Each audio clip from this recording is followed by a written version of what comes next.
toda la noche, no nos queda. तो सभी प्यारे दोस्तों को मेरी हेलो एंड नमस्कार। तो फ्रेंड्स बहुत बहुत स्वागत करता हूं आपका आपके अपने इस चैनल सार्थक एक्सट्रीम में।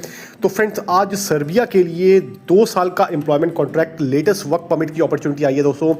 सीरियसली जिन जिन लोगों ने सर्बिया में आना है, आके सेटल होना है, वही वीडियो को देखिएगा, और जिनको अच्छी इन्फॉर्मेशन चाहिए वो भी वीडियो को देख सकते हैं। ठीक है जी। टाइम पास वाले और फ्री के चक्करों में जो लोग सोच रहे हैं उनके लिए आपको बहुत सारी हज़ारों वीडियो YouTube पे जो टाइम खराब करने के लिए काफ़ी मिल जाएंगी, आप उनको देख सकते हैं। ठीक है जी। हमारा चैनल उन लोगों के लिए बिल्कुल भी नहीं है। ठीक है, इससे पहले ही मैंने बता दिया है वीडियो शुरू करने से पहले ही। ठीक है जी।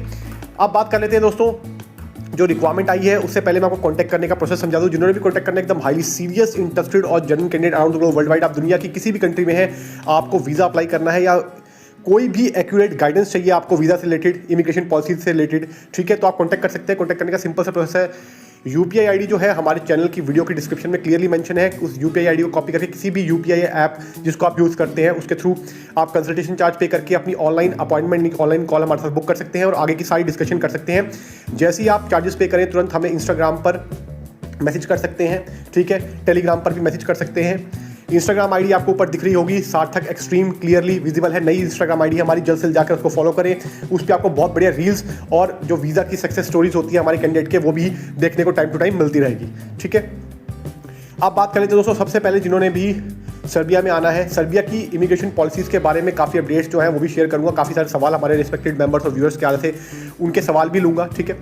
तो पहले जान लेते हैं दोस्तों रिक्वायरमेंट क्या है। रिक्वायरमेंट है दोस्तों सीएनसी ऑपरेटर्स की। सीएनसी ऑपरेटर में जिन जिन लोगों ने अप्लाई करना है वो अप्लाई कर सकते हैं। इनके पास रेलिवेंट फील्ड का एक्सपीरियंस होना चाहिए, यानी कि सीएनसी जो मशीन होती है उसको चलाने का एक्सपीरियंस होना चाहिए। इसकी सैलरी की बात करूँ तो अप्रॉक्सीमेटली इसकी सैलरी 800 से लेकर 900 यूरोस के इन बिटवीन रहेगी। अगेन मोर और लेस हो सकती है। ठीक है जी। नंबर 2 पे जो रिक्वायरमेंट आई है दोस्तों वो आई है वेयर हाउस एग्जीक्यूटिव की। तो as a warehouse executive जिन जिन लोगों ने आना है वो भी अप्लाई कर सकते हैं। इसकी जो सैलरी की रिक्वायरमेंट है वो सैलरी रहने वाली है अप्रॉक्सीमेटली, आप मान के चल सकते हैं 800 से 900 यूरो। अगेन सेम सैलरी रहेगी इसकी भी। ठीक है। नंबर 3 पे जो रिक्वायरमेंट आई है दोस्तों वो है कंस्ट्रक्शन सुपरवाइजर की। तो एज ए कंस्ट्रक्शन सुपरवाइजर जिन जिन लोगों ने भी अप्लाई करना है वो भी अप्लाई कर सकते हैं। इसके लिए भी रेलिवेंट फील्ड का एक्सपीरियंस चाहिए। ठीक है। फ्रेशर के लिए भी जो जॉब है वो आगे बताऊंगा। तो पहले एक्सपीरियंस होल्डर वाली शेयर कर रहा हूँ। तो एक्सपीरियंस होल्डर वाले इसमें अप्लाई कर सकते हैं। ठीक है। इसकी सैलरी की बात करूँ दोस्तों अप्रॉक्सीमेटली 1200 यूरो इसकी सैलरी रहने वाली है। अगेन मोर और लेस हो सकती है। जो मैं आपको सैलरी बता रहा हूँ ये डिपेंड करता है किस कंपनी में आपका सिलेक्शन हो रहा है, और प्लस में दोस्तों इसमें आपका एक्सपीरियंस भी मैटर करता है।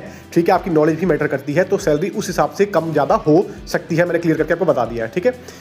अब बात कर लेते हैं अगली रिक्वायरमेंट की। अगली रिक्वायरमेंट है दोस्तों इसमें किचन हेल्पर्स की। तो किचन हेल्पर में फ्रेशर्स भी अप्लाई कर सकते हैं, यानी कि जिनके पास नॉलेज नहीं है या जिनके पास कोई प्रीवियस वर्क एक्सपीरियंस नहीं है, तो उसमें जिन लोगों को सर्बिया में तुरंत आना है तो वो भी अप्लाई कर सकते हैं। किचन हेल्पर की सैलरी की बात करूँ तो दोस्तों अप्रॉक्सीमेटली 700 से लेके 850 यूरोस की सैलरी रहने वाली है। अगेन मोर और लेस हो सकती है, मैंने आपको बताया है। ठीक है। Overtime as per company rules होता है, इस चीज़ का ध्यान रखिएगा। अगली रिक्वायरमेंट जो आई है दोस्तों वो आई है इसमें कंस्ट्रक्शन वर्कर की। तो एज ए कंस्ट्रक्शन वर्कर जिन जिन लोगों ने भी अप्लाई करना है इसमें भी फ्रेशर अप्लाई कर सकते हैं। लेकिन कंस्ट्रक्शन वर्कर का काम दोस्तों हार्ड वर्क होता है, ध्यान रखिएगा। तो जो लोग हार्ड वर्क कर सकते हैं, यानी कि जो सामान लोडिंग एंड लोडिंग भी होता है दोस्तों, इसमें स्टोन्स वगैरह जो होते हैं, इसमें बॉक्सेस वगैरह भी होते हैं, काफ़ी सारी चीज़ें ऐसी होती है जिसमें उठाना पड़ सकता है। ठीक है। तो कंस्ट्रक्शन वर्कर का काम हार्ड होता है, ध्यान रखिएगा। जो अगर आप हार्ड वर्क कर सकते हैं, अगर आप फिजिकल इतने एबल हैं तो ही इसके लिए अप्लाई करें। ठीक है। वहाँ जाने के बाद इफ और बट नहीं होता। ठीक है जी। मैंने आपको क्लियर करके बता दिया है। इसकी सैलरी की बात करूँ दोस्तों, इसकी सैलरी अप्रॉक्सीमेटली 600 से लेके 700 यूरोस की रहेगी। अगेन मोर और लेस हो सकती है depending upon company to company किस जगह पे आपका सिलेक्शन हो रहा है। बेलग्रेड में दोस्तों ध्यान रखिएगा, सारा का सारा जो ये प्रोसेस काम आया हुआ है ये बेलग्रेड में ही एम्प्लॉयर्स हैं, अलग अलग एम्प्लॉयर्स हैं। बेलग्रेड यानी कि जो वहाँ की कैपिटल है, ठीक है, सर्बिया की, तो उसी में सारा काम आया हुआ है, उसी सिटी में, तो इसलिए ध्यान रखिएगा।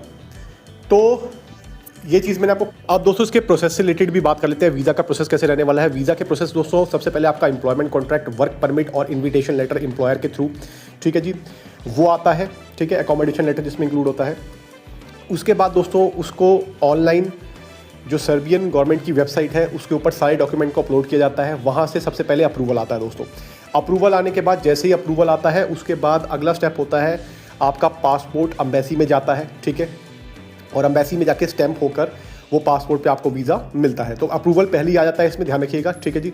जैसे बाकी कंट्रीज़ में क्या होता है कि पासपोर्ट सबमिशन के बाद आपको पता चलता है कि आपका वीज़ा लगेगा या नहीं लगेगा, तो इसमें आपका अप्रूवल पहले आ जाता है, उसके बाद ही आपका पासपोर्ट आगे एम्बेसी में फर्दर सबमिट होने के लिए जाता है। तो ये एक अच्छी चीज़ है जिससे आपको पहले क्लैरिटी मिल जाती है और आपका पासपोर्ट भी आपके हाथ में रहता है दोस्तों, क्योंकि पासपोर्ट बहुत इंपॉर्टेंट डॉक्यूमेंट है और उससे के बिना आप कहीं ट्रैवल नहीं कर सकते आउटसाइड ऑफ कंट्री, ठीक है जी। तो इस चीज़ का बहुत बढ़िया बेनिफिट है, ठीक है। इसमें जो प्रोसेस टाइम की बात करूँ दोस्तों, प्रोसेस टाइम अगेन डिपेंड करता है कि आप किस कंट्री से अप्लाई कर रहे हैं, ठीक है जी। अपनी कंट्री के अकॉर्डिंग आप हमसे पूछ सकते हैं कि आप जिस कंट्री में बैठे सर्बिया के लिए अप्लाई कराना चाहते हैं, ये प्रोसेस आपकी कंट्री के अकॉर्डिंग हम आपको टाइमलाइन, एक एस्टिमेटेड टाइमलाइन बता देंगे, ठीक है। बाकी अलग अलग कंट्री से टाइमलाइन वेरी करती है, ठीक है जी। जैसे आप नेपाल से अप्लाई कर रहे हैं या फिर श्रीलंका, बांग्लादेश और किसी कंट्री से अप्लाई कर रहे हैं, साउथ अफ्रीका से अप्लाई कर रहे हैं या किसी भी कंट्री से अप्लाई कर रहे हैं अलग अलग, तो वो डिपेंड करता है, ठीक है जी। एशियन कंट्री से, अफ्रीकन कंट्री से, वो डिपेंड करता है। अब बात करें दोस्तों कंपनी फैसिलिटीज़ क्या क्या दे रही है और सबसे बड़ी बात इसमें वीज़ा की सक्सेस रेट का क्या इशू। देखिए दोस्तों, पहले मैं वीज़ा की सक्सेस रेट को बता दूं आपको। वीज़ा दोस्तों, अगर मान लीजिए अगर आपका एम्प्लॉयर बढ़िया है, ठीक है, और आपका जो डॉक्यूमेंट्स हैं वो सब ओके हैं, ठीक है, आपकी तरफ के डॉक्यूमेंट यानी कि कैंडिडेट के जो डॉक्यूमेंट्स होते हैं वो सब ओके हैं, तो इसमें वीज़ा के रिजेक्शन के चांसेस बहुत ही कम है, ठीक है, अप्रूवल आ जाता है। लेकिन अगर मान लीजिए आपका एम्प्लॉयर जो है दोस्तों वो ज़्यादा कैपेबल नहीं है, यानी कि नया एम्प्लॉयर है या उसके पास इतना कोटा नहीं है या वहाँ पर वो सर्बियन गवर्नमेंट को उस लेवल पे टैक्स नहीं पे कर रहे हैं, तो उस केस में आपका वीज़ा का जो अप्रूवल है वो डिनाई भी हो सकता है। इस चीज़ का ध्यान रखिएगा। तो आपके एम्प्लॉयर पे और आपके डॉक्यूमेंट पे, दो चीज़ों के ऊपर आपके वीज़ा का अप्रूवल और डिनायल ये डिपेंड करता है, ठीक है। मैक्सिमम केसेस में बता रहा हूँ मैं आपको, ठीक है। और XYZ केसेस में तो दोस्तों किसी भी बिना किसी वैलिड रीज़न के भी कभी कभी डिनाई हो जाता है। वो तो दोस्तों एक एक्सेप्शनल केस लेके चलूँगा मैं सर्बिया के उसमें, लेकिन वैसे इन जनरल मैंने आपको बता दिया, अगर आपका एम्प्लॉयर बढ़िया है और अगर आपके डॉक्यूमेंट ओके हैं तो आपका वीज़ा अप्रूवल हो जाएगा, ठीक है जी।